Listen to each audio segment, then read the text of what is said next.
प्रिय विद्यार्थियों, आज अपने कक्षा 12 पंजाबी साहित्य विषय की शुरुआत करने जा रहे हैं और आज का जो हमारा बिंदु है वो है भाई वीर सिंह।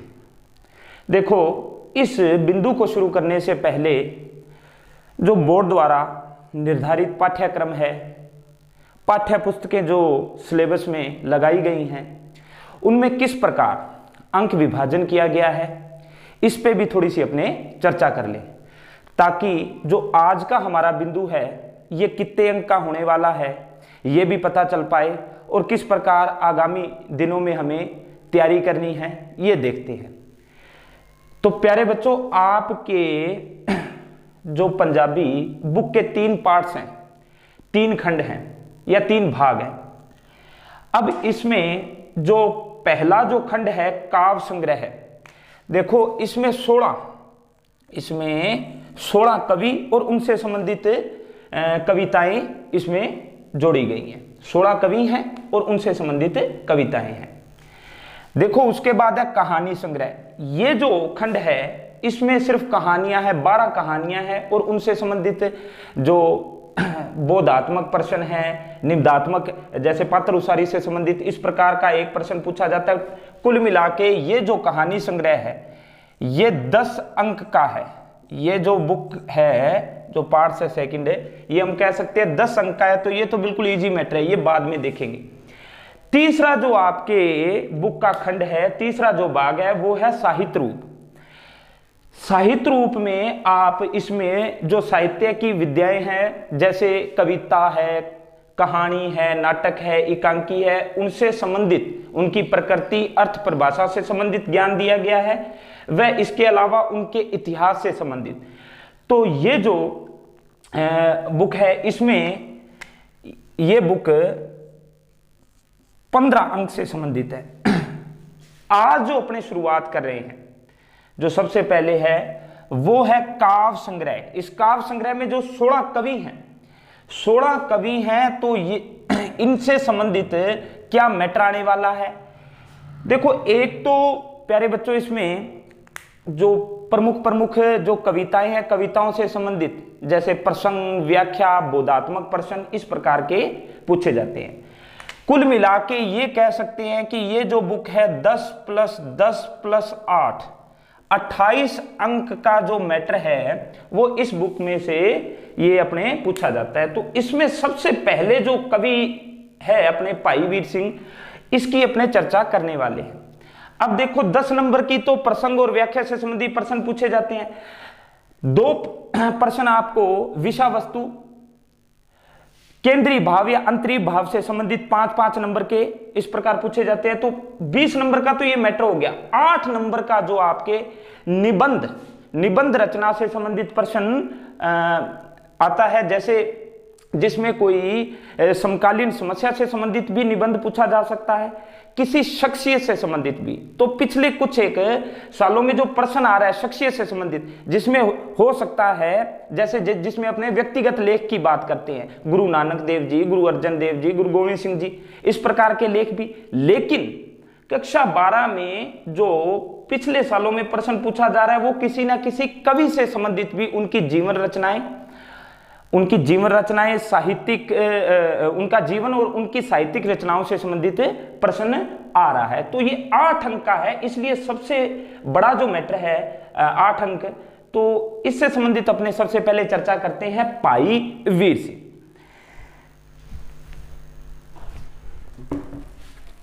अब देखो, भाई वीर सिंह, इस लेक्चर में अपने बात करेंगे कि भाई वीर सिंह का जो जीवन परिचय है, इनका साहित्य में योगदान व इनकी साहित्यिक रचनाएं, सब पे चर्चा करेंगे। तो पंजाबी लहजे में आते हुए अपनी शुरुआत कर रहे हैं इसकी। प्यारे बच्चों, जो भाई वीर सिंह है, इन्हां दा सब तो पहला असीं देखते हाँ जन्म। देखो, इन्हां दा जो जन्म है वो 5 दिसंबर 1872 5 दिसंबर 1872 ईस्वी ਨੂੰ ਇਹਨਾਂ ਦਾ जन्म होया। ਤੇ ਇਹ जन्म ਕਿੱਥੇ ਹੋਇਆ ਇਹਨਾਂ ਦਾ? ਅੰਮ੍ਰਿਤਸਰ ਵਿਖੇ ਇਹਨਾਂ ਦਾ जन्म होया। ਇਸ ਤੋਂ ਬਾਅਦ ਅਸੀਂ ਗੱਲ ਕਰਦੇ ਹਾਂ ਇਹਨਾਂ ਦੇ ਮਾਤਾ ਅਤੇ ਪਿਤਾ ਬਾਰੇ। ਇਹਨਾਂ ਦੇ ਪਿਤਾ ਡਾਕਟਰ ਚਰਨ ਸਿੰਘ, ਇਹਨਾਂ ਦੇ ਪਿਤਾ ਦਾ ਨਾਂ ਕੀ ਸੀ? ਡਾਕਟਰ ਚਰਨ ਸਿੰਘ। ਅਤੇ ਮਾਤਾ ਦਾ ਨਾਂ ਕੀ ਸੀ? ਇਹਨਾਂ ਦੀ ਮਾਤਾ ਜੀ ਜੋ ਸਨ ਉਹਨਾਂ ਦਾ ਨਾਂ ਸੀ ਉੱਤਮ ਕੌਰ, ਉੱਤਮ ਕੌਰ। ਇਹਨਾਂ ਦੇ ਜੋ ਪਿਤਾ ਹੈ ਡਾਕਟਰ ਚਰਨ ਸਿੰਘ, ਇਹ ਵੀ ਕਿਉਂਕਿ ਸਾਹਿਤ ਖਿੱਤੇ ਨਾਲ ਜੁੜੇ ਹੋਏ ਸਨ। ਡਾਕਟਰ ਚਰਨ ਸਿੰਘ ਖੁਦ ਇੱਕ ਬ੍ਰਿਜੀ ਭਾਸ਼ਾ ਦੇ ਬਹੁਤ ਵੱਡੇ ਕਵੀ ਸਨ, ਵਿਦਵਾਨ ਸਨ। ਦੇਖੋ ਇਹਨਾਂ ਦੇ ਪਿਤਾ ਅਤੇ ਇਹਨਾਂ ਦੇ ਜੇਕਰ ਗੱਲ ਕਰੀਏ ਦਾਦਾ ਜੀ ਦੀ, ਇਹਨਾਂ ਦੇ ਜੋ ਦਾਦਾ ਜੀ ਵੀ ਸਨ, ਠੀਕ ਹੈ, ਭਾਈ ਕਾਹਨ ਸਿੰਘ, ਉਹ ਵੀ ਸਾਹਿਤ ਖਿੱਤੇ ਨਾਲ ਜੁੜੇ ਹੋਏ ਸਨ। ਇਹਨਾਂ ਦੇ ਜੋ ਨਾਨਾ ਜੀ, ਇਹਨਾਂ ਦੇ ਨਾਨਾ ਜੀ ਗਿਆਨੀ ਹਜ਼ਾਰਾ ਸਿੰਘ, ਉਹ ਵੀ ਸਾਹਿਤ ਖਿੱਤੇ ਨਾਲ ਜੁੜੇ ਹੋਏ ਸਨ, ਹਜ਼ਾਰਾ ਸਿੰਘ। ਹੁਣ ਦੇਖੋ ਪਿਤਾ, ਦਾਦਾ, ਨਾਨਾ, ਇਹ ਸਾਰੇ ਦੇ ਸਾਰੇ ਸਾਹਿਤ ਖਿੱਤੇ ਨਾਲ, ਖੇਤਰ ਨਾਲ ਜੁੜੇ ਹੋਏ ਹੋਣ ਤਾਂ ਕਿਤੇ ਨਾ ਕਿਤੇ ਇਹਨਾਂ ਨੂੰ ਜੋ ਇਹ ਗੁੜਤੀ ਸਾਹਿਤ ਦੀ ਮਿਲੀ ਹੈ ਉਹ ਵਿਰਸੇ ਵਿੱਚੋਂ ਹੀ ਮਿਲ ਚੁੱਕੀ ਹੈ, ਕਿਉਂਕਿ ਪੂਰਾ ਪਰਿਵਾਰ ਜਾਂ ਖਾਨਦਾਨ ਹੀ ਸਾਹਿਤ ਨਾਲ ਜੁੜਿਆ ਹੋਇਆ ਹੈ। ਲੇਕਿਨ ਇਹਨਾਂ ਦੇ ਜੋ ਪਿਤਾ ਹਨ, ਦਾਦਾ ਜੀ, ਨਾਨਾ ਜੀ, ਇਹ ਸਾਰੇ ਦੇ ਸਾਰੇ ਜੋ ਸਾਹਿਤ ਰਚਨਾ ਕਰਦੇ ਸਨ ਉਹ ਬ੍ਰਿਜ ਭਾਸ਼ਾ ਵਿੱਚ ਕਰਦੇ ਸਨ, ਠੀਕ ਹੈ, ਕਿਉਂਕਿ ਉਸ ਜੋ ਸਮਕਾਲੀ ਉਹ ਜੋ ਸਮਾਂ ਸੀ ਨਾ, ਉਸ ਸਮੇਂ ਬ੍ਰਿਜ ਭਾਸ਼ਾ ਵਿਦਵਾਨਾਂ ਦੀ ਭਾਸ਼ਾ ਮੰਨੀ ਜਾਂਦੀ ਸੀ। ਜ਼ਿਆਦਾਤਰ ਰਚਨਾਵਾਂ ਬ੍ਰਿਜ ਭਾਸ਼ਾ ਵਿੱਚ ਉਦੋਂ ਰਚੀਆਂ ਜਾਂਦੀਆਂ ਸਨ। ਤਾਂ ਭਾਈ ਵੀਰ ਸਿੰਘ ਜੀ ਨੇ ਹੀ ਪੰਜਾਬੀ ਵਿੱਚ ਜੋ ਲਿਖਣ ਦੀ ਸ਼ੁਰੂਆਤੀ ਇਹਨਾਂ ਨੇ ਰੁਚੀ ਆਪਣੇ ਅੰਦਰ ਲਿਆਂਦੀ ਤੇ ਪੰਜਾਬੀ ਵਿੱਚ ਲਿਖਣ ਦੀ ਇੱਕ ਤਰ੍ਹਾਂ ਦੇ ਸ਼ੁਰੂਆਤੀ ਪਿਰਤ ਪਾਈ। ਐਸੇ ਕਰਕੇ ਹੀ ਭਾਈ ਵੀਰ ਸਿੰਘ ਨੂੰ ਆਧੁਨਿਕ ਪੰਜਾਬੀ ਕਵਿਤਾ ਦਾ ਪਿਤਾਮਾ ਵੀ ਕਿਹਾ ਜਾਂਦਾ ਹੈ, ਕਵਿਤਾ ਦਾ ਪਿਤਾਮਾ ਕਿਹਾ ਜਾਂਦਾ ਹੈ। ਆਧੁਨਿਕ ਪੰਜਾਬੀ ਕਵਿਤਾ ਦਾ ਪਿਤਾਮਾ ਇਹਨਾਂ ਨੂੰ ਕਿਹਾ ਜਾਂਦਾ ਹੈ। ਦੇਖੋ ਇਹਨਾਂ ਬਾਰੇ ਅਸੀਂ ਹੁਣ ਚਰਚਾ ਕਰਨ ਜਾ ਰਹੇ ਹਾਂ ਤਾਂ ਇਹਨਾਂ ਦੇ ਉਪਨਾਮ ਵੀ ਬੜੇ ਹਨ। ਉਪਨਾਮ ਉਸੇ ਵਿਅਕਤੀ ਨੂੰ ਜਾਂ ਸੰਗਿਆਵਾਂ ਬਹੁਤੀਆਂ ਇਹਨਾਂ ਨੂੰ ਜੋ ਮਿਲੀਆਂ ਹੋਈਆਂ ਹਨ ਉਸ ਵਿਅਕਤੀ ਨੂੰ ਹੀ ਮਿਲਦੀਆਂ ਹਨ ਜਿਨ੍ਹਾਂ ਦਾ ਜੋ ਸਾਹਿਤ ਦੇ ਪ੍ਰਤੀ ਯੋਗਦਾਨ ਹੈ ਉਹ ਕਿਤੇ ਨਾ ਕਿਤੇ ਬਹੁਤ ਜ਼ਿਆਦਾ ਵਿਸ਼ਾਲ ਹੁੰਦਾ ਹੈ। ਤਾਂ ਆਧੁਨਿਕ ਪੰਜਾਬੀ ਕਵਿਤਾ ਦਾ ਪਿਤਾਮਾ, ਛੋਟੀਆਂ ਕਵਿਤਾਵਾਂ ਦਾ ਵੱਡਾ ਕਵੀ, ਰਿਸ਼ੀ ਜੋਗੀ ਕਵੀ ਆਦਿ, ਚੂੜਾਮਨ ਕਵੀ, ਠੀਕ ਹੈ। ਇਸ ਤੋਂ ਇਲਾਵਾ ਜੋ ਅੱਜ ਦਾ ਭਾਈ ਗੁਰਦਾਸ, ਠੀਕ ਹੈ, ਗੁਰਮਤ ਦੇ ਵਿਆਖਿਆਕਾਰ ਆਦਿ ਕਈ ਉਪਮਾਵਾਂ ਨਾਲ ਇਹਨਾਂ ਨੂੰ ਜਾਣਿਆ ਜਾਂਦਾ ਹੈ। ਤਾਂ ਇਹ ਸਾਰੀ ਅਸੀਂ ਚਰਚਾ ਕਰ ਰਹੇ ਹਾਂ। ਹੁਣ ਅਸੀਂ ਵੇਖਦੇ ਹਾਂ ਇਹਨਾਂ ਦੇ ਕੁਝ ਸਾਹਿਤਿਕ ਯੋਗਦਾਨ, ਸ਼ੁਰੂਆਤੀ ਇਹਨਾਂ ਨੇ ਕਿਸ ਧਾਰਾ ਨਾਲ ਇਹ ਜੁੜੇ। ਦੇਖੋ ਕਕਸ਼ਾ 11 ਵਿੱਚ ਅਸੀਂ ਪੜ੍ਹ ਚੁੱਕੇ ਹਾਂ ਕਿ ਜਿੱਦਾਂ ਅਸੀਂ ਐਜ ਏ ਕਵੀ ਅਸੀਂ ਇਹਨਾਂ ਨੂੰ ਪੜ੍ਹ ਰਹੇ ਹਾਂ, ਅਸੀਂ ਇਹਨਾਂ ਨੂੰ ਐਜ ਏ ਕਵੀ ਪੜ੍ਹ ਰਹੇ ਹਾਂ। ਅੱਗੇ ਚੱਲ ਕੇ ਇਹਨਾਂ ਦੀਆਂ ਜੋ ਕਵਿਤਾਵਾਂ ਹਨ ਉਹਨਾਂ ਬਾਰੇ ਵੀ ਚਰਚਾ ਕਰਾਂਗੇ। ਜੋ ਭਾਈ ਵੀਰ ਸਿੰਘ ਹਨ, ਵੈਸੇ ਇਹਨਾਂ ਦੀ ਜੋ ਪਛਾਣ ਹੈ ਉਹ ਕਵੀ ਦੇ ਤੌਰ ਤੇ ਅਸੀਂ ਜ਼ਿਆਦਾ ਮੰਨਦੇ ਹਾਂ, ਪਰ ਇਹ ਸਰਬੰਗੀ ਸਾਹਿਤਕਾਰ ਹਨ, ਇਹ ਸਰਬੰਗੀ ਸਾਹਿਤਕਾਰ ਹਨ। ਇਹਨਾਂ ਨੇ ਯਾਨੀ ਕਿ ਸਾਹਿਤ ਦੇ ਹਰ ਰੂਪ ਤੇ, ਹਰ ਵਿਦਿਆ ਤੇ ਕੁਝ ਨਾ ਕੁਝ ਜ਼ਰੂਰ ਲਿਖਿਆ ਹੈ। ਨਾਵਲ ਹੈ, ਵਾਰਤਕ ਹੈ, ਨਾਟਕ ਹੈ, ਮਹਾਕਾਵ ਹੈ, ਕਾਵ ਹੈ ਆਦਿ ਸਾਰੀਆਂ ਰਚਨਾਵਾਂ ਬਾਰੇ ਇਹ ਕੁਝ ਨਾ ਕੁਝ ਇਹਨਾਂ ਨੇ ਲਿਖਿਆ ਹੋਇਆ। ਤਾਂ ਸਰਬੰਗੀ ਸਾਹਿਤਕਾਰ ਹਨ, ਪਰ ਐਜ ਏ ਕਵੀ ਅਸੀਂ ਇਹਨਾਂ ਨੂੰ ਇੱਥੇ ਦੇਖ ਰਹੇ ਹਾਂ। ਦੇਖੋ ਇਹਨਾਂ ਦੇ ਸ਼ੁਰੂਆਤੀ ਜੋ ਇਹਨਾਂ ਨੇ ਜਿਸ ਧਾਰਾ ਨਾਲ ਜੋ ਕਵਿਤਾ ਵਿੱਚ ਇਹਨਾਂ ਨੇ ਧਾਰਾ ਨਾਲ ਜੋ ਨਾਤਾ ਜੋੜਿਆ ਉਹ ਸੀ ਨਵ ਰਹੱਸਵਾਦ। ਨਵ ਰਹੱਸਵਾਦ ਇਹਨਾਂ ਦੀ, ਜਿੱਦਾਂ ਅਸੀਂ ਕਿਹਾ ਸੀ ਨਾ ਕਵਿਤਾਵਾਂ ਪ੍ਰਗਤੀਸ਼ੀਲ ਹੁੰਦੀਆਂ ਹਨ, ਰੋਮਾਂਸਵਾਦੀ, ਪ੍ਰਗਤੀਸ਼ੀਲ, ਹੈ ਨਾ, ਕਈ ਪ੍ਰਕਾਰ ਦੀਆਂ ਕਵਿਤਾਵਾਂ ਦੇ ਵਿਸ਼ੇ ਹੁੰਦੇ ਹਨ। ਉਸੇ ਤਰ੍ਹਾਂ ਇਹਨਾਂ ਦੀ ਜੋ ਕਵਿਤਾਵਾਂ ਦੇ ਜ਼ਿਆਦਾ ਵਿਸ਼ੇ ਸਨ ਉਹ ਨਵ ਰਹੱਸਵਾਦ ਨਾਲ ਸੰਬੰਧਿਤ ਸਨ, ਠੀਕ ਹੈ। ਇਸ ਵਿੱਚ ਆਤਮਾ, ਪਰਮਾਤਮਾ, ਅਧਿਆਤਮਿਕ ਵਿਚਾਰ ਜ਼ਿਆਦਾ, ਅਸੀਂ ਇਹ ਵੀ ਕਹਿ ਸਕਦੇ ਹਾਂ ਕਿ ਅਧਿਆਤਮ, ਇਹਨਾਂ ਦੀ ਕਵਿਤਾ ਵਿੱਚ ਅਧਿਆਤਮ ਖੂਬ ਝਲਕਦਾ ਹੈ, ਇਹ ਵੀ ਕਹਿ ਸਕਦੇ ਹਾਂ। ਤਾਂ ਅਸੀਂ ਇਹਨਾਂ ਦੇ ਸ਼ੁਰੂਆਤੀ ਜੇਕਰ ਜੀਵਨ ਬਾਰੇ ਚਾਨਣਾ ਪਾਈਏ ਤਾਂ ਇਹਨਾਂ ਦੀ ਜੋ ਸ਼ੁਰੂਆਤੀ ਸਿੱਖਿਆ ਉਹ ਅੰਮ੍ਰਿਤਸਰ ਵਿਖੇ मिशन हाई स्कूल विच इन्हां ने जो 10वीं की ਪ੍ਰੀਖਿਆ अव्वल दर्जे च ਜ਼ਿਲ੍ਹੇ स्तर ते टॉपर ये रहे सन। तो शुरुआत विच पढ़ाई प्रति जो किते ना किते वो मोह चंगा सी, चंगे पढ़ते रहे हैं। फिर बाद विच इन्हां ने अपने आप नूं किते ना किते ਸਾਹਿਤ खिते नाल ही जोड़ लिया। हुण देखो इन्हां बारे असीं देखदे हां कि 1892 विच 1892 विच इन्हां ने वजीर हिंद प्रैस की स्थापना की। वजीर हिंद प्रैस की स्थापना इन्हां दे मित्र सन वजीर सिंह, उन्हां नाल मिल के वजीर हिंद प्रैस की स्थापना 1892 विच इन्हां ने की। इस ते असीं चर्चा हुणे इदों बाद कर रहे हैं। देखो 1893 विच या 1893-94 विच इन्हां ने Khalsa tract society, Khalsa tract society दी भी स्थापना की। कदों 1893-94 विच। ये दो बिंदु इत्थे जो असी लिखे हैं इन्हां ते चर्चा करते हैं। प्यारे बच्चों समा तुसी जान रहे हो 1872 तो लैके असी शुरू कर रहे हैं। जो जीवन काल है इन्हां दा 1872 तो लैके 1957 तक दा। तो 1892, 93, 94 इस प्रकार जो ये समा वो है जदों साडे देश विच अंग्रेज़ां दा राज सी। हुण देखो अंग्रेज़ां दा राज होण करके उस समय अंग्रेज़ां ने ईसाई धर्म के प्रचार प्रसार करन लई की करिया सी। इत्थे जिवें ईसाई मिशनरी सन उन्हां ने अंग्रेजी दीयां बहुतियां रचनावां, धार्मिक रचनावां दा किते ना किते अनुवाद करा के पंजाबी या भारतीय होर भाषावां विच वो वध तो वध जोड़िया ताकि लोग उन्हां नूं पढ़न ते ईसाई धर्म दे नाल जुड़न। तां इस जो अंग्रेज़ां दे प्रतिक्रम वजों भारत विच कई धारावां, कई लहरां उठियां।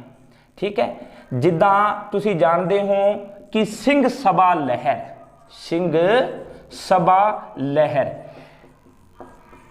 इस सिंह सभा लहर दे भी असी मोढी जेकर कहिए ना तो असी कह सकते हाँ कि भाई वीर सिंह ही सन। सिंह सभा लहर दे जो मोढी सन वो भाई वीर सिंह ही सन।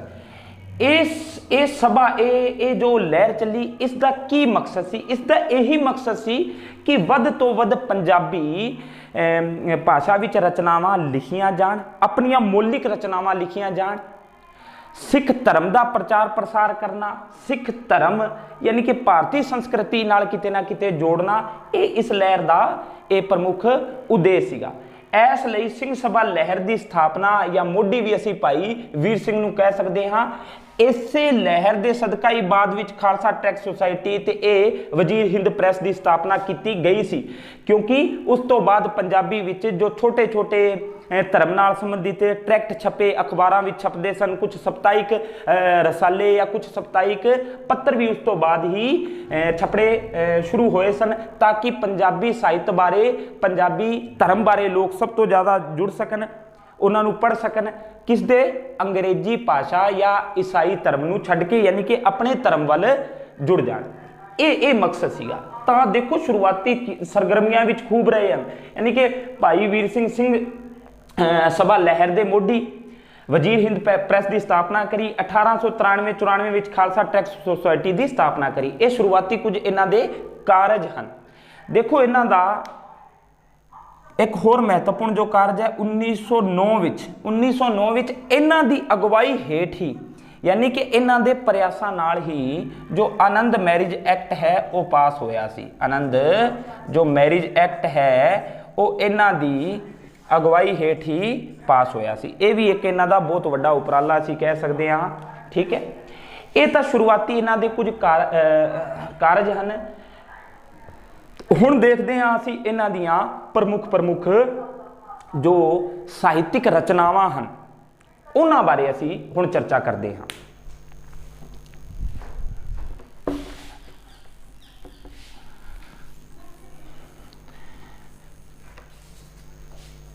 देखो इन्हां दियां जेकर साहित्यिक रचनावां की गल करिए तो इन्हां नूं एक उपमा होर दित्ती जाती है। पहला उस ते चर्चा कर लीए। छोटियां कवितावां दा वड्डा कवि, छोटियां कवितावां दा ਵੱਡਾ ਕਵੀ, ਇਹਨਾਂ ਨੂੰ ਇਹ ਉਪਮਾ ਦਿੱਤੀ ਜਾਂਦੀ ਹੈ। ਦੇਖੋ ਛੋਟੀਆਂ ਕਵਿਤਾਵਾਂ ਦਾ ਵੱਡਾ ਕਵੀ, ਅਸੀਂ ਪਹਿਲਾਂ ਹਾਲਾਂਕਿ ਕक्षा 11 ਵਿੱਚ ਇਸ ਤੇ ਚਰਚਾ ਕਰ ਚੁੱਕੇ ਹਾਂ। ਛੋਟੀਆਂ ਕਵਿਤਾਵਾਂ ਦਾ ਮਹਾਨ ਕਵੀ ਉਹ ਮੋਹਨ ਸਿੰਘ ਨੂੰ ਕਿਹਾ ਜਾਂਦਾ ਹੈ, ਥੋੜਾ ਧਿਆਨ ਰੱਖਿਓ ਜੇ। ਛੋਟੀਆਂ ਕਵਿਤਾਵਾਂ ਦਾ ਵੱਡਾ ਕਵੀ ਵੀ ਕਿਹਾ ਜਾਂਦਾ ਹੈ, ਯਾਨੀ ਕਿ ਇਹ ਆਪਣੀਆਂ ਕਵਿਤਾਵਾਂ ਜੋ ਹਨ ਆਕਾਰ ਪੱਖੋਂ ਇਹਨਾਂ ਦੀਆਂ ਛੋਟੀਆਂ ਹੁੰਦੀਆਂ ਹਨ, ਪਰ ਉਸ ਵਿੱਚ ਜੋ ਵਿਸ਼ਾ ਹੈ ਉਹ ਬਹੁਤ ਗਹਿਰਾਈ ਨਾਲ ਇਹ ਪੇਸ਼ ਕਰਦੇ ਹਨ, ਥੋੜੇ ਸ਼ਬਦਾਂ ਵਿੱਚ ਬਹੁਤਾ ਕਹਿਣ ਦੀ ਸਮਰੱਥਾ ਇਹ ਰੱਖਦੇ ਹਨ। ਤਾਂ ਛੋਟੀਆਂ ਕਵਿਤਾਵਾਂ ਦਾ ਵੱਡਾ ਕਵੀ ਵੀ ਇਹਨਾਂ ਨੂੰ ਕਿਹਾ ਜਾਂਦਾ ਹੈ। ਇਹਨਾਂ ਦੀਆਂ ਛੋਟੀਆਂ ਕਵਿਤਾਵਾਂ ਦਾ ਪਹਿਲਾ ਜੋ ਕਾਵ ਸੰਗ੍ਰਹਿ ਸੀ, ਜੋ ਪਹਿਲਾ ਕਾਵ ਸੰਗ੍ਰਹਿ ਸੀ ਉਹ ਸੀ ਦਿਲ ਤਰੰਗ। ਉਹ ਕੀ ਸੀ? ਦਿਲ ਤਰੰਗ। ਇਹ ਇਹਨਾਂ ਦਾ ਪਹਿਲਾ ਅਸੀਂ ਕਹਿ ਸਕਦੇ ਹਾਂ ਛੋਟੀਆਂ ਕਵਿਤਾਵਾਂ ਦਾ ਸੰਗ੍ਰਹਿ ਸੀ। ਹਾਂ, ਹਾਲਾਂਕਿ ਇੱਕ ਹੋਰ ਗੱਲ ਹੈ, ਨਨਾਣ ਭਰਜਾਈ। ਨਨਾਣ ਭਰਜਾਈ ਇਹਨਾਂ ਦੀ ਇਹ ਪਹਿਲੀ ਸਾਹਿਤਿਕ ਰਚਨਾ ਤਾਂ ਇਹਨਾਂ ਦੀ ਨਨਾਣ ਭਰਜਾਈ ਹੀ ਮੰਨੀ ਜਾਂਦੀ ਹੈ, ਲੇਕਿਨ ਇਹਨਾਂ ਦੀਆਂ ਜੋ ਇਹ ਸਮਾਜ ਸੁਧਾਰ ਨਾਲ ਸੰਬੰਧਿਤ ਸੀ। ਦਿਲ ਤਰੰਗ ਇਹਨਾਂ ਦਾ ਪਹਿਲਾ ਅਸੀਂ ਕਹਿ ਸਕਦੇ ਹਾਂ ਕਾਵ ਸੰਗ੍ਰਹਿ ਹੈ। ਕਾਵ ਸੰਗ੍ਰਹਿ ਦਾ ਭਾਵ ਤੁਸੀਂ ਸਮਝਦੇ ਹੋ ਕਿ ਸੰਗ੍ਰਹਿ। ਕਾਵ ਸੰਗ੍ਰਹਿ ਤੋਂ ਭਾਵ ਕਵਿਤਾਵਾਂ ਦੀ ਇੱਕ ਪੁਸਤਕ ਹੀ ਮੰਨ ਲਓ ਜਿਸ ਵਿੱਚ ਕਈ ਕਵਿਤਾਵਾਂ ਹੋ ਸਕਦੀਆਂ ਹਨ। ਦਿਲ ਤਰੰਗ ਤੋਂ ਬਾਅਦ ਜੋ ਪ੍ਰਮੁੱਖ ਅਸੀਂ ਇਹਨਾਂ ਦੇ ਹੁਣ ਕਾਵ ਸੰਗ੍ਰਹਿ ਬਾਰੇ ਲਿਖਦੇ ਆ, ਯਾਨੀ ਕਿ ਇਹਨਾਂ ਦੀਆਂ ਜੋ ਰਚਨਾਵਾਂ ਹਨ। ਦਿਲ ਤਰੰਗ ਹੋ ਗਈ, ਇਸ ਤੋਂ ਇਲਾਵਾ ਲਹਿਰਾਂ ਦੇ ਹਾਰ। ਕੀ? ਲਹਿਰਾਂ ਦੇ ਹਾਰ, ਬਿਜਲੀਆਂ ਦੇ ਹਾਰ। ਬਿਜਲੀਆਂ ਦੇ ਹਾਰ, ਮਟਕ ਹੁਲਾਰੇ। ਮਟਕ ਹੁਲਾਰੇ, ਲਹਿਰ ਹੁਲਾਰੇ। ਇਹ ਸਾਰੀਆਂ ਇਹਨਾਂ ਦੀਆਂ ਕਾਵ ਸੰਗ੍ਰਹਿ ਹਨ। ਹਰ ਕਾਵ ਸੰਗ੍ਰਹਿ ਵਿੱਚ ਕਈ ਕਵਿਤਾਵਾਂ ਹਨ। ਤਾਂ ਲਹਿਰ ਹੁਲਾਰੇ, ਮਟਕ ਹੁਲਾਰੇ, ਬਿਜਲੀਆਂ ਦੇ ਹਾਰ, ਲਹਿਰਾਂ ਦੇ ਹਾਰ, ਹੈ ਨਾ, ਪ੍ਰੀਤ ਵੀਣਾ। ਪ੍ਰੀਤ ਵੀਣਾ। ਐਸੇ ਤਰ੍ਹਾਂ ਕੰਬਦੀ ਕਲਾਈ।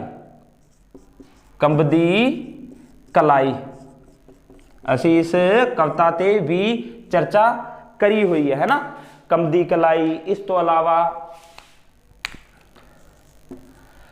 ਹੋਰ ਵੀ ਬਹੁਤੀਆਂ ਰਚਨਾਵਾਂ ਹਨ, ਕੁਝ ਕਵਿਤਾਵਾਂ ਤੇ ਵੀ ਅਸੀਂ ਚਰਚਾ ਕਰਾਂਗੇ। ਇਹ ਸਾਰੀਆਂ ਦੀਆਂ ਸਾਰੀਆਂ ਜਾਂ ਸਭ ਤੋਂ ਪ੍ਰਮੁੱਖ ਹੈ ਮੇਰੇ ਸਾਈਆਂ ਜੀਓ। ਮੇਰੇ ਸਾਈਆਂ ਜੀਓ। ਇਹ ਰਚਨਾ ਨੂੰ ਸਾਹਿਤ ਅਕਾਦਮੀ ਦਾ ਪੁਰਸਕਾਰ ਮਿਲਿਆ ਹੋਇਆ। ਸਾਹਿਤ ਅਕਾਦਮੀ ਦਾ ਪੁਰਸਕਾਰ ਮਿਲਿਆ ਹੋਇਆ। ਤਾਂ ਇਹ ਇਹਨਾਂ ਦੇ ਕਾਵ ਸੰਗ੍ਰਹਿ ਹਨ ਪ੍ਰਮੁੱਖ। ਦਿਲ ਤਰੰਗ, ਲਹਿਰਾਂ ਦੇ ਹਾਰ, ਬਿਜਲੀਆਂ ਦੇ ਹਾਰ, ਮਟਕ ਹੁਲਾਰੇ, ਲਹਿਰ ਹੁਲਾਰੇ, ਪ੍ਰੀਤ ਵੀਣਾ, ਕੰਬਦੀ ਕਲਾਈ, ਮੇਰੇ ਸਾਈਆਂ ਜੀਓ। ਇਹ ਸਾਰੇ ਹੀ ਸਾਨੂੰ ਯਾਦ ਕਰਨੇ ਪੈਣੇ ਹੈ, ਕਿਉਂਕਿ ਜੋ ਪ੍ਰਸ਼ਨ ਆਉਣਾ ਹੈ ਉਹ ਆਉਣਾ ਇਸ ਤਰ੍ਹਾਂ ਜਿੱਦਾਂ ਭਾਈ ਵੀਰ ਸਿੰਘ ਦੇ ਜੀਵਨ ਅਤੇ ਉਹਨਾਂ ਦੀਆਂ ਰਚਨਾਵਾਂ ਤੇ ਨੋਟ ਲਿਖੋ। ਹੁਣ 200-250 ਸ਼ਬਦਾਂ ਵਿੱਚ ਅਸੀਂ ਇਸ ਪ੍ਰਸ਼ਨ ਨੂੰ ਲਿਖਣਾ ਹੈ। ਅੰਕ ਵੀ 8 ਹਨ, 8 ਅੰਕਾਂ ਦਾ ਪ੍ਰਸ਼ਨ ਹੈ। ਤਾਂ ਬਹੁਤ ਇਹ ਜੋ ਅਹਿਮ ਸਾਡਾ ਬਿੰਦੂ ਹੈ, ਤਾਂ ਇਸ ਨੂੰ ਇਸੇ ਤਰੀਕੇ ਨਾਲ ਉਸ ਤੋਂ ਬਾਅਦ ਕਿਸ ਤਰ੍ਹਾਂ ਲੇਖਨੁਮਾ ਇਸ ਨੂੰ ਬਣਾਉਣਾ ਹੈ, ਇਸ ਤੇ ਵੀ ਚਰਚਾ ਕਰਾਂਗੇ। ਫਿਲਹਾਲ ਤੁਸੀਂ ਸਾਰੀਆਂ ਰਚਨਾਵਾਂ ਬਾਰੇ ਇਹ ਜ਼ਰੂਰ ਸਾਨੂੰ ਲਿਖਣਾ ਪੈਣਾ ਹੈ। ਇਹ ਤਾਂ ਹੋ ਗਏ ਇਹਨਾਂ ਦੇ ਕਾਵ ਸੰਗ੍ਰਹਿ, ਯਾਨੀ ਕਿ ਕਵਿਤਾਵਾਂ ਨਾਲ ਸੰਬੰਧਿਤ। ਇਹਨਾਂ ਦੀਆਂ ਜੋ ਕਵਿਤਾਵਾਂ ਹਨ, ਇਹਨਾਂ ਦੀ ਹੋਰ ਕੀ ਵਿਸ਼ੇਸ਼ਤਾ ਹੈ, ਇਹ ਵੀ ਇੱਥੇ ਥੋੜ੍ਹਾ ਜਿਹਾ ਅਸੀਂ ਚਾਨਣ ਪਾਈਏ। ਇਹਨਾਂ ਦੀਆਂ ਜੋ ਕਵਿਤਾਵਾਂ ਹਨ ਉਹ ਪ੍ਰਕਿਰਤੀ ਚਿੱਤਰਨ ਨਾਲ ਸੰਬੰਧਿਤ ਬਹੁਤ ਹਨ। ਠੀਕ ਹੈ, ਯਾਨੀ ਕਿ ਪ੍ਰਕਿਰਤੀ ਚਿੱਤਰਨ ਬਹੁਤ ਜ਼ਿਆਦਾ ਇਹਨਾਂ ਦੀਆਂ ਕਵਿਤਾਵਾਂ ਵਿੱਚ ਮਿਲਦਾ ਹੈ। ਐਸੇ ਕਰਕੇ ਹੀ ਇਹਨਾਂ ਨੂੰ ਆਧੁਨਿਕ ਪੰਜਾਬੀ ਕਵਿਤਾ ਦਾ ਵਰਡਜ਼ਵਰਥ ਕਿਹਾ ਜਾਂਦਾ ਹੈ। ਇਹ ਕਿਸੇ ਯਾਨੀ ਕਿ ਯੂਰਪ ਦੇ ਜਾਂ ਕੋਈ ਇੰਗਲਿਸ਼ ਕਵੀ ਨਾਲ ਇਹਨਾਂ ਦੀ ਤੁਲਨਾ ਕੀਤੀ ਗਈ ਹੈ। ਤਾਂ ਪ੍ਰਕਿਰਤੀ ਦਾ ਚਿੱਤਰਣ ਬਹੁਤੀਆਂ ਰਚਨਾਵਾਂ ਵਿੱਚ ਹੋਣ ਕਰਕੇ ਇਹਨਾਂ ਨੂੰ ਕੀ ਕਿਹਾ ਜਾਂਦਾ ਹੈ? ਇਹਨਾਂ ਨੂੰ ਕਿਹਾ ਜਾਂਦਾ ਹੈ ਅੱਜ ਦਾ ਜਾਂ ਪੰਜਾਬੀ ਦਾ ਵਰਡਜ਼ਵਰਥ, ਪੰਜਾਬੀ ਦਾ ਵਰਡਜ਼ਵਰਥ। ਠੀਕ ਹੈ, ਇਹਨਾਂ ਦੀਆਂ ਕਵਿਤਾਵਾਂ ਵਿੱਚ ਜਿੱਦਾਂ ਤੁਸੀਂ ਕक्षा 10 ਵਿੱਚ ਪੜ੍ਹ ਕੇ ਆ ਚੁੱਕੇ ਹੋ, ਕਿੱਕਰ ਕਵਿਤਾ ਹੈ ਨਾ, ਕਿੱਕਰ ਤੋਂ ਇਲਾਵਾ ਗੁਲਾਬ ਦੇ ਫੁੱਲ ਤੋੜਨ ਵਾਲੇ ਨੂੰ। ਇਹ ਕਵਿਤਾਵਾਂ ਵਿੱਚ ਤੁਸੀਂ ਵੇਖਿਆ ਕਿ ਗੁਲਾਬ ਖੁਦ ਬੋਲ ਰਿਹਾ ਹੈ।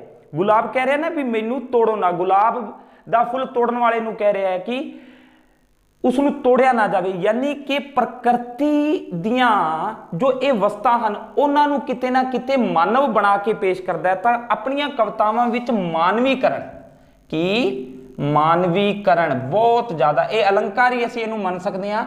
अपणियां कवितावां विच मानवीकरण अलंकार दी बहुत ही वरतों करदे हन।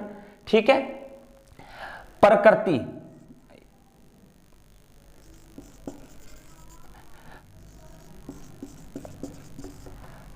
ਉਹ ਇਹਨਾਂ ਦੀਆਂ ਕਵਿਤਾਵਾਂ ਵਿੱਚ ਮਿਲਦਾ ਹੈ ਤੇ ਆਪਣੀਆਂ ਕਵਿਤਾਵਾਂ ਵਿੱਚ ਮਾਨਵੀਕਰਨ ਅਲੰਕਾਰ ਦੀ ਇਹ ਵਰਤੋਂ ਕਰਦੇ ਆ। ਇਸ ਤੋਂ ਇਲਾਵਾ ਦੇਖੋ ਇਹਨਾਂ ਦੀ ਸਭ ਤੋਂ ਵੱਡੀ ਹੋਰ ਕੀ ਵਿਸ਼ੇਸ਼ਤਾ ਹੈ। ਦੇਖੋ ਇਹਨਾਂ ਨੇ ਅਰਬੀ ਦੇ ਇੱਕ ਅਰਬੀ ਦਾ ਇੱਕ ਛੰਦ ਹੈ, अलंकार नहीं छंद है, जिसका नाम है रुबाई। देखो अरबी दे छंद रुबाई दी इन्होंने बहुत ही सोहनी वरतों पंजाबी विच कीती है ते इस रुबाई नूं इन्होंने नाम दिता है तुरई दा। किसदा? तुरई दा। तुरई भी कह देंदे है, यानी कि अरबी दे प्रसिद्ध छंद रुबाई नूं भी पंजाबी कवितावां विच इन्होंने वरत्या है।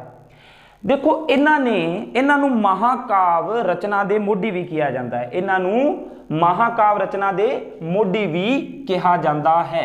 देखो महाकाव रचना दे मोढी तो की भाव है, महाकाव है कि जिदा देखो कविता आकार पक्षों छोटी है, काव ऐसी कविता जो महा है आकार विच वड्डी है, तो महाकाव परंपरा नूं तोड़न वाले भी यही हैं। तो इन्होंने राणा सूरत सिंह महाकाव दी की करी सी रचना करी सी। किस दी? राणा सूरत सिंह महाकाव दी रचना इन्होंने करी। इस तो बाद तुसी जिवें शिव कुमार बटालवी अगे है या मोहन सिंह है, उन्होंने जिवें ननकाइन हो गया या लूणा महाकाव, वो बाद विच रचियां गईयां। शुरुआती महाकाव रचना दी पिरत पाउण वाले भी यही हैं। इस बारे बड़ा जरूरी एक तत्थ जो असी देखते हैं, जो राणा सूरत सिंह ये महाकाव इन्होंने रचिया सी प्यारे बच्चों, ये जो रचना है ये इन्होंने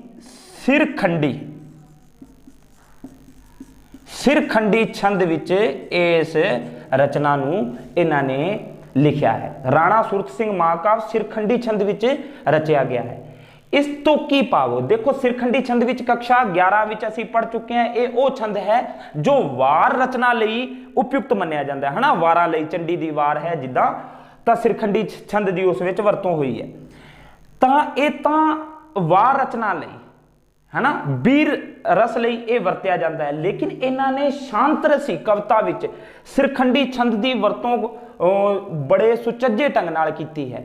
गुरु अर्जन देव जी तो बाद गुरु अर्जन देव जी ने भी शांत रसी जो बाणी है वो सिरखंडी छंद विच रची है। गुरु अर्जन देव जी तो बाद जेकर असी कहिए ना किसी ने शांत रसी रचना विच सिरखंडी छंद दी सुचज्जे ढंग नाल वरतों कीती है, तो वह भी भाई वीर सिंह हैं। ये बहुत वड्डी गल है। इस तो इन्हां दे यानी कि साहित्य प्रति जो देन है या साहित्य प्रति जो प्रेम है या साहित्य का इन्हों कितना ज्ञान सी, काव रचना लिखण का कितना इन्हों अनुभव सी, इस गल का पता लगता है सानू। ठीक है, तो इस तो अलावा असी होर की वेखदे हां। देखो इस तो अलावा इन्होंने बहुते तो नहीं चार प्रमुख नावल लिखे हैं। नावल रचना दे मोढी तो नहीं इन्हों असी कह सकते, लेकिन मौलिक नावल रचना दे मोढी जरूर किया जा सकता है। इस तो भाव की होया, देखो नावल तो पंजाबी विच भाई वीर सिंह तो पहला भी लिखे गए हैं। ठीक है, भाई वीर सिंह तो पहला भी नावल रचना आरंभ हो चुकी सी, लेकिन वो फिर वही गल होगी कि अंग्रेजा ने कुछ अपने धार्मिक नावलों का अनुवाद करके पंजाबी विच जोड़िया। लेकिन इन्होंने मौलिक शुरुआती अपने पंजाबी भाषा के मौलिक नावलों की रचना की है। सो नावल इन्होंने जो लिखे उसते भी ये भी सानू लिखना है रचनावां दे दौरान ही। सुंदरी नावल इन्हां दा मिलता है। विजय सिंह, सतवंत कौर ते बाबा नोद सिंह। ਇਹ ਚਾਰ ਇਹਨਾਂ ਦੇ ਪ੍ਰਮੁੱਖ ਨਾਵਲ ਵੀ ਮਿਲਦੇ ਹਨ। ਹਾਂ, ਇਹਨਾਂ ਦੇ ਨਾਵਲ ਕਿਉਂਕਿ ਧਾਰਮਿਕ ਵਿਸ਼ੇ ਨਾਲ ਜ਼ਿਆਦਾ ਜੁੜੇ ਹੋਏ ਸਨ, ਉਹ ਇੱਕ ਵੱਖਰੀ ਗੱਲ ਹੈ, ਲੇਕਿਨ ਇਹਨਾਂ ਨੇ ਮੌਲਿਕ ਨਾਵਲ ਲਿਖਣ ਦੀ ਪਿਰਤ ਵੀ ਇਹਨਾਂ ਨੇ ਹੀ ਪਾਈ। ਤਾਂ ਇੱਕ ਉਪਮਾ ਹੋਰ ਇਹਨਾਂ ਨੂੰ ਦੇ ਸਕਦੇ ਹਾਂ ਕਿ ਮੌਲਿਕ ਨਾਵਲ ਦੇ ਮੋਢੀ, ਠੀਕ ਹੈ, ਜਿੱਦਾਂ ਛੋਟੀਆਂ ਕਵਿਤਾਵਾਂ ਦਾ ਵੱਡਾ ਕਵੀ ਅਸੀਂ ਕਿਹਾ, ਉਵੇਂ ਨਾਲ ਮੌਲਿਕ ਨਾਵਲ ਲਿਖਣ ਦੀ ਪਿਰਤ ਵੀ ਇਹਨਾਂ ਨੇ ਹੀ ਪਾਈ। ਇਹ ਵੀ ਅਸੀਂ ਲਿਖਣੇ ਸੁੰਦਰੀ, ਵਿਜੇ ਸਿੰਘ, ਸਤਵੰਤ ਕੌਰ, ਬਾਬਾ ਨੋਦ ਸਿੰਘ, ਇਹ ਨਾਵਲ ਹਨ। ਇਸ ਤੋਂ ਇਲਾਵਾ ਇਹਨਾਂ ਦਾ ਇੱਕ ਨਾਟਕ ਵੀ ਮਿਲਦਾ ਹੈ, ਇੱਕ ਨਾਟਕ ਵੀ ਮਿਲਦਾ ਹੈ ਜਿਸ ਦਾ ਨਾਮ ਹੈ ਰਾਜਾ ਲਖਦਾਤਾ ਸਿੰਘ। ਲਖਦਾਤਾ ਸਿੰਘ, ਇਹਨਾਂ ਦਾ ਨਾਟਕ ਵੀ ਮਿਲਦਾ ਹੈ। ਇਸੇ ਲਈ ਸ਼ੁਰੂਆਤ ਵਿੱਚ ਅਸੀਂ ਚਰਚਾ ਕਰੀ ਸੀ ਕਿ ਭਾਈ ਵੀਰ ਸਿੰਘ ਇੱਕ ਸਰਬੰਗੀ ਸਾਹਿਤਕਾਰ ਹਨ। ਭਾਈ ਵੀਰ ਸਿੰਘ ਕੀ ਹਨ? ਇੱਕ ਸਰਬੰਗੀ, ਹਰ ਸਾਹਿਤ ਦੀ ਵਿਦਿਆ ਤੇ ਇਹਨਾਂ ਨੇ ਹੱਥ ਅਜਮਾਇਆ ਹੈ। ਤਾਂ ਰਾਜਾ ਲਖਦਾਤਾ ਸਿੰਘ ਇਹਨਾਂ ਦਾ ਨਾਟਕ ਵੀ ਮਿਲਦਾ ਹੈ। ਇਸ ਤੋਂ ਇਲਾਵਾ ਇਹਨਾਂ ਨੇ ਵਾਰਤਕ ਦੀਆਂ ਰਚਨਾਵਾਂ ਵੀ ਲਿਖੀਆਂ ਹਨ। ਵਾਰਤਕ, ਜਿੱਦਾਂ ਤੁਸੀਂ ਵਾਰਤਕ ਉਹ ਰਚਨਾ ਜਿੱਥੇ ਯਾਨੀ ਕਿ ਵਿਚਾਰ ਪ੍ਰਧਾਨ ਜਾਂ ਬੁੱਧੀ ਪ੍ਰਧਾਨ ਰਚਨਾਵਾਂ ਹੁੰਦੀਆਂ ਹਨ, ਹੈ ਨਾ। ਤਾਂ ਵਾਰਤਕ ਜੋ ਪ੍ਰਮੁੱਖ ਰਚਨਾਵਾਂ ਹਨ, ਜਿਵੇਂ ਗੁਰੂ ਨਾਨਕ ਚਮਤਕਾਰ, ਗੁਰੂ ਨਾਨਕ ਚਮਤਕਾਰ, ਐਸੇ ਤਰ੍ਹਾਂ ਅਸ਼ਟ ਗੁਰੂ ਚਮਤਕਾਰ, ਚਮਤਕਾਰ, ਕਲਗੀਧਰ ਚਮਤਕਾਰ, ਇਹ ਇਹਨਾਂ ਦੀਆਂ ਵਾਰਤਕ ਨਾਲ ਸੰਬੰਧਿਤ ਰਚਨਾਵਾਂ ਹਨ। ਭਾਵ ਵਾਰਤਕ, ਨਾਵਲ, ਨਾਟਕ ਆਦਿ ਤੇ ਕਵਿਤਾ ਅਸੀਂ ਪ੍ਰਮੁੱਖ ਰੂਪ ਨਾਲ ਅਸੀਂ ਰਚਨਾਵਾਂ ਦੇਖ ਹੀ ਲਈਆਂ ਹਨ। ਇਹ ਇਹਨਾਂ ਦੀਆਂ ਸਾਹਿਤਿਕ ਰਚਨਾਵਾਂ ਹਨ। ਇਸ ਤੋਂ ਇਲਾਵਾ ਸੰਪਾਦਕ ਵੀ ਰਹੇ ਹਨ। ਤਾਂ ਸਾਹਿਤ ਪ੍ਰਤੀ ਦੇਣ ਹੈ ਜੋ, ਉਹ ਅਮੁੱਲੀ ਹੈ ਇਹਨਾਂ ਦੀ, ਅਸੀਂ ਇਹ ਕਹਿ ਸਕਦੇ ਹਾਂ। ਦੇਖੋ ਹੋਰ ਹੁਣ ਅਸੀਂ ਕੀ ਕਰਾਂਗੇ, ਕਿਸ ਤਰ੍ਹਾਂ ਅਸੀਂ ਇਸ ਨੂੰ ਪ੍ਰਸ਼ਨ, ਕਿਸ ਤਰ੍ਹਾਂ ਲੇਖਨੂਮਾ ਅਸੀਂ ਇਸ ਨੂੰ ਬਣਾਉਣਾ ਹੈ, ਹੋਰ ਕੀ ਗੱਲਾਂ ਲਿਖਣੀਆਂ ਹਨ। ਅਸੀਂ ਇਹਨਾਂ ਦੀਆਂ ਕਾਵ ਰਚਨਾਵਾਂ ਦੀ ਵਿਸ਼ੇਸ਼ਤਾ ਹੁਣ ਕੁਝ ਹੋਰ ਵੇਖ ਲੈਂਦੇ ਹਾਂ, ਠੀਕ ਹੈ। ਪਿਆਰੇ ਬੱਚੋ, ਨਾਲ ਨਾਲ ਲਿਖਦੇ ਵੀ ਤੁਸੀਂ ਰਿਹਾ ਕਰੋ, ਠੀਕ ਹੈ। ਇਹ ਤੁਹਾਡਾ ਹੋਮਵਰਕ ਵੀ ਹੈ, ਯਾਨੀ ਕਿ ਇਸ ਨੂੰ ਤੁਸੀਂ PDF ਦੇ ਰੂਪ ਵਿੱਚ ਹਾਲਾਂਕਿ ਤੁਹਾਨੂੰ ਇਹ ਉਪਲਬਧ ਕਰਵਾ ਦਿੱਤਾ ਜਾਵੇਗਾ, ਪਰ ਤੁਸੀਂ ਇਸ ਨਾਲ ਨਾਲ ਨੋਟ ਡਾਊਨ ਕਰਦੇ ਰਿਹਾ ਕਰੋ। ਕਿਤੇ ਨਾ ਕਿਤੇ ਉਹ ਫਿਰ ਸਥਾਈ ਬਣ ਜਾਂਦਾ ਹੈ ਨਾ, ਪੜ੍ਹਦੇ ਸਮੇਂ ਨਾਲ ਨਾਲ ਲਿਖ ਰਹੇ ਹਾਂ ਅਸੀਂ, ਸਮਝਣਾ ਵੀ ਹੈ ਬੜੇ ਆਰਾਮ ਨਾਲ। ਨੀਰਸਤਾ ਜੋ ਸ਼ਬਦ ਹੈ ਉਹ ਕਿਤੇ ਨਾ ਕਿਤੇ ਤੁਹਾਡੇ ਜ਼ਿਹਨ ਵਿੱਚੋਂ ਕੱਢ ਦਿਓ, ਕਿਉਂਕਿ ਸਾਨੂੰ ਇਸੇ ਤਰ੍ਹਾਂ ਇਹ ਰਚਨਾਵਾਂ ਦੀ ਕੋਈ ਟ੍ਰਿਕ ਨਹੀਂ ਹੈ। ਇਸ ਤੋਂ ਬਾਅਦ ਵੀ ਅਸੀਂ ਪ੍ਰਮੁੱਖ ਹੋਰ ਕੁਝ ਕਵੀਆਂ ਬਾਰੇ ਚਰਚਾ ਕਰਾਂਗੇ। ਧਿਆਨ ਰੱਖਿਓ ਜੀ, 8 ਨੰਬਰ ਦਾ ਜੋ ਮੈਟਰ ਹੈ, ਭਾਈ ਵੀਰ ਸਿੰਘ, ਧਨੀ ਰਾਮ ਚਾਤ੍ਰਿਕ, ਮੋਹਨ ਸਿੰਘ ਹੈ, ਪਾਤਰ ਸਾਹਿਬ ਹੈ, ਇਹਨਾਂ 4-5 ਕਵੀਆਂ ਬਾਰੇ ਹੀ ਅਸੀਂ ਜੀਵਨ ਪੜਾਂਗੇ। ਇਹਨਾਂ ਵਿੱਚੋਂ ਹੀ ਪੁੱਛਣ ਦੇ ਪੂਰੇ ਚਾਂਸ ਹਨ। ਸੋ ਅਸੀਂ ਇਹਨਾਂ ਨੂੰ ਪੂਰੇ ਡੀਪ ਤਰੀਕੇ ਨਾਲ ਦੇਖ ਰਹੇ ਹਾਂ ਤੇ 200-250 ਸ਼ਬਦਾਂ ਵਿੱਚ ਇਹ ਲੇਖ ਕਿਤੇ ਨਾ ਕਿਤੇ ਸਾਨੂੰ ਲਿਖਣਾ ਹੁੰਦਾ ਹੈ। ਤਾਂ ਕਿਸ ਤਰ੍ਹਾਂ ਲਿਖਦੇ ਹਾਂ? ਸਭ ਤੋਂ ਪਹਿਲਾਂ ਜਿਵੇਂ ਅਸੀਂ ਦੇਤੀ ਜਾਣ ਪਛਾਣ ਕਿ ਭਾਈ ਵੀਰ ਸਿੰਘ ਪੰਜਾਬੀ ਦੇ ਬਹੁਤ ਵੱਡੇ ਕਵੀ ਹੋਏ ਹਨ। ਇਹਨਾਂ ਨੇ ਇਹ ਸ਼ੁਰੂਆਤ ਵਿੱਚ ਜਾਣ ਪਛਾਣ, ਪੁਆਇੰਟ, ਜਿੱਦਾਂ ਇੱਕ ਵਾਰ ਪੁਆਇੰਟਾਂ ਦਾ ਨਾਂ, ਫਿਰ ਉਸ ਤੋਂ ਬਾਅਦ ਜਿਵੇਂ ਜਨਮ ਅਤੇ ਵਿਦਿਆ ਪ੍ਰਾਪਤੀ, ਹੈ ਨਾ, ਉਸ ਵਿੱਚ ਪਰਿਵਾਰਿਕ ਪਿਛੋਕੜ ਦੀ ਗੱਲ ਵੀ ਆ ਜਾਊਗੀ, ਹੈ ਨਾ, ਵਿਦਿਆ ਪ੍ਰਾਪਤੀ, ਇਹ ਗੱਲਾਂ ਆ ਜਾਣਗੀਆਂ। ਉਸ ਤੋਂ ਬਾਅਦ ਜਨਮ ਤੋਂ ਬਾਅਦ ਅਸੀਂ ਗੱਲ ਕਰ ਸਕਦੇ ਹਾਂ ਇਹਨਾਂ ਦੇ ਰਚਨਾਵਾਂ ਬਾਰੇ, ਇਹਨਾਂ ਦੀਆਂ ਜਾਂ ਸ਼ੁਰੂਆਤੀ ਵਡਮੁੱਲੇ ਕਾਰਜ ਉਹ ਲਿਖ ਸਕਦੇ ਹਾਂ, ਜਿਵੇਂ ਜਿਸ ਵਿੱਚ ਵਜ਼ੀਰ ਹਿੰਦ ਪ੍ਰੈਸ ਦੀ ਸਥਾਪਨਾ ਕਰੀ ਸੀ, ਹੈ ਨਾ, ਖਾਲਸਾ ਟਰੈਕ ਸੁਸਾਇਟੀ ਦੀ ਸਥਾਪਨਾ, ਖਾਲਸਾ ਸਮਾਚਾਰ ਪੱਤਰ ਦੀ ਸ਼ੁਰੂਆਤ ਵੀ ਇਹਨਾਂ ਨੇ ਕਰੀ ਸੀ, ਸਪਤਾਹਿਕ ਜੋ ਪੱਤਰ ਇਹ ਛਪਦਾ ਸੀ। ਉਸ ਤੋਂ ਇਲਾਵਾ ਫਿਰ ਅਗਲਾ ਜੋ ਅਸੀਂ ਪੁਆਇੰਟ ਬਣਾ ਸਕਦੇ ਹਾਂ ਉਹ ਬਣਾ ਸਕਦੇ ਹਾਂ ਯਾਨੀ ਕਿ ਇਹਨਾਂ ਦੀਆਂ ਰਚਨਾਵਾਂ, ਸਾਹਿਤਿਕ ਰਚਨਾਵਾਂ, ਜਿਸ ਵਿੱਚ ਅਸੀਂ ਇਹਨਾਂ ਦੇ ਕਾਵਿ ਸੰਗ੍ਰਹਿ, ਇਹਨਾਂ ਦੀਆਂ ਵਾਰਤਕ ਰਚਨਾਵਾਂ, ਨਾਵਲ, ਨਾਟਕ ਆਦਿ ਬਾਰੇ ਚਰਚਾ ਕਰਾਂਗੇ। ਉਸ ਤੋਂ ਬਾਅਦ ਅਸੀਂ ਇਹਨਾਂ ਦੀ ਜੋ ਅਗਲਾ ਪੁਆਇੰਟ ਹੈ ਵਿਸ਼ੇਸ਼ਤਾਵਾਂ, ਵਿਸ਼ੇਸ਼ਤਾਵਾਂ ਯਾਨੀ ਕਿ ਕਵਿਤਾ ਵਿੱਚ ਕੀ ਵਿਸ਼ੇਸ਼ਤਾਵਾਂ ਹਨ। ਹੁਣ ਤੁਸੀਂ ਜਾਣਦੇ ਹੋ, ਇਹ ਤੁਸੀਂ ਆਪਣੇ ਆਪ ਵੀ ਪੁਆਇੰਟ ਬਣਾ ਸਕਦੇ ਹੋ ਕਿ ਕਵਿਤਾ ਵਿੱਚ ਦੇਖੋ ਅਲੰਕਾਰ ਹਨ, ਛੰਦ ਹਨ, ਰਸ ਹਨ, ਇਹਨਾਂ ਦੀ ਵਰਤੋਂ ਕੀਤੀ ਜਾਂਦੀ ਹੈ। ਕਵਿਤਾ ਜਿਸ ਵਿੱਚ ਭਾਵ ਹਨ, ਅਲੰਕਾਰ, ਛੰਦ, ਰਸ, ਇਹਨਾਂ ਦੀ ਵਰਤੋਂ ਕੀਤੀ ਜਾਂਦੀ ਹੈ। ਤਾਂ ਅਲੰਕਾਰਾਂ ਵਿੱਚ ਕਿਹੜੇ ਅਲੰਕਾਰਾਂ ਦੀ ਸੁਚੱਜੇ ਢੰਗ ਨਾਲ ਵਰਤੋਂ ਕੀਤੀ ਹੈ ਅਸੀਂ ਚਰਚਾ ਕਰ ਵੀ ਚੁੱਕੇ ਹਾਂ। ਇੱਕ ਤਾਂ ਸਿਰਖੰਡੀ ਹੋ ਹੀ ਗਿਆ, ਸਿਰਖੰਡੀ ਛੰਦ ਦੀ ਵਰਤੋਂ ਇਹਨਾਂ ਨੇ ਕਰੀ ਹੈ। ਤੇ ਸਭ ਤੋਂ ਪ੍ਰਮੁੱਖ ਰੂਬਾਈ ਛੰਦ ਜੋ ਅਰਬੀ ਵਿੱਚ ਵਰਤਿਆ ਜਾਂਦਾ ਹੈ, ਤੇ ਅਰਬੀ ਇਸ ਛੰਦ ਦੀ ਜੋ ਰੂਬਾਈ ਛੰਦ ਦੀ ਵਰਤੋਂ ਕੀਤੀ ਹੈ, ਤੇ ਅਰਬੀ ਨੂੰ ਇਹਨਾਂ ਨੇ ਕੀ ਨਾਂ ਦਿੱਤਾ ਹੈ? ਤੁਰਿਆਈ ਦਾ। ਤਾਂ ਇਹ ਇਹਨਾਂ ਦੇ ਯਾਨੀ ਕਿ ਕਾਵਿ ਵਿਸ਼ੇਸ਼ਤਾਵਾਂ ਹਨ, ਠੀਕ ਹੈ। ਸੋਰੀ, ਅਲੰਕਾਰ ਨਹੀਂ, ਇਹ ਸਾਰੇ ਦੇ ਸਾਰੇ ਇਹ ਛੰਦ ਹੋ ਗਏ, ਠੀਕ ਹੈ। ਤਾਂ ਅਲੰਕਾਰਾਂ ਬਾਰੇ ਗੱਲ ਕਰੀਏ ਤਾਂ अलंकार ਤਾਂ ਮਿਲਦੇ ਹੀ ਹਨ। ਉਪਮਾ अलंकार है ना, ਮਾਨਵੀਕਰਨ अलंकार ਦੀ ਵਰਤੋਂ ਵੀ ਇਹਨਾਂ ਨੇ ਖੂਬ ਕੀਤੀ ਹੈ। ਇਹ ਸਾਰੀਆਂ ਹਨ। ਰਸਾਂ ਦੀ ਗੱਲ ਕਰੀਏ ਤਾਂ ਸ਼ਾਂਤ ਰਸ, ठीक है, क्योंकि अध्यात्मिक रचनावां होने करके शांत रस वैरागमई रचनावां बहुत ज़्यादा लिखियां हैं। ठीक है, करुणा रस की भी वरतों इन्हां दियां कवितावां विच खूब वेखण नूं मिलदी है। तो विशेषतावां विच असीं अलंकारां छंदां रसां बारे लिख सकते हाँ। ठीक है, ये इन्हां दे असीं सारे जीवन ते रचनावां बारे नोट असीं ये कीते हैं। इस तो अलावा जो इन्हां दे कुछ उपमावां जो हैं उस ते चर्चा कर लीए। जिवें प्रोफैसर पूर्ण सिंह इन्हां नूं की आखदे हन, चूड़ामन कवि। ये तुहानूं नां लिखने ही हैं, चूड़ामणि या चूड़ामन कवि की उपाधि जिन्हां ने दिती है वो प्रोफैसर पूर्ण सिंह हैं। इस तो अलावा इन्हां नूं साहित्य मंडल दे मुकटमणि मोढी ये भी संज्ञा दी है। ये लाला धनीराम चात्रिक ने दी है। इन्हों चात्रिक साहब ने की उपमा दी है, साहित्य मंडल दे मुकटमणि। इत्थों तक कि मोला बख्श जो कुस्ता हैं वो इन्हों की आखते हैं, वो इन्हों टैगोर के बराबर का आखते हैं। रविंद्रनाथ टैगोर वर्गे महान कवि नाल भी इन्हों की तुलना की गई है। प्यारे बच्चों, इस तो अलावा होर भी बहुतियां असी गल्लां हैं, लेकिन ये जो लेखनुमा जो रचना सी इसनूं बनाउणी है थोड़े जो कक्षा 12 के स्तर तक ये काफ़ी है। इसनूं तुहानूं PDF के रूप में यही जो मैटर है उपलब्ध करवा दिता जाऊगा। इसनूं नोट करना है, याद करना है। सारियां रचनावां आते असीं चर्चा कर चुके हाँ। सो धन्यवाद।